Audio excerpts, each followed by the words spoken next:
Hey everybody, this is Kirby White with Alt F11 here to do a quick tutorial on the new XLOOKUP function. At least at the time of this recording, it's not universally available yet, so you may not have access to it on your computer, but it should be coming soon, and I think it's going to replace index match and VLOOKUP.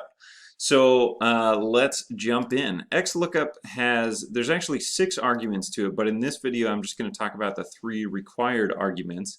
And in part 2, which I'll link below, I'll talk about the 3 optional arguments because those are pretty fun and useful too.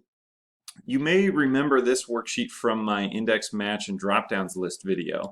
And so here you'll see that I've got the same formula that I was using in that set of videos to return the same thing. So we're basically going to recreate what we did here using the XLOOKUP function instead.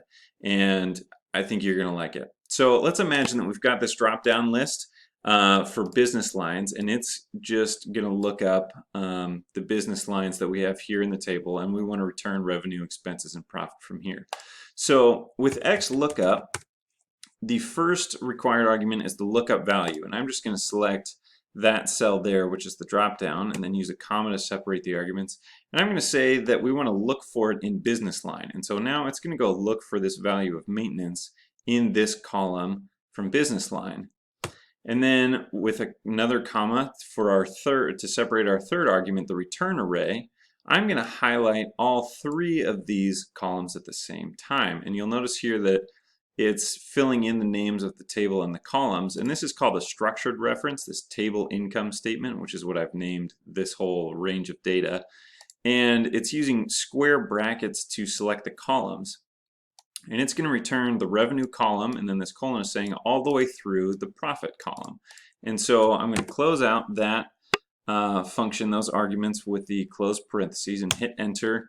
And with one function, XLOOKUP has gone and found the maintenance row in our table and has returned all 3 of these columns.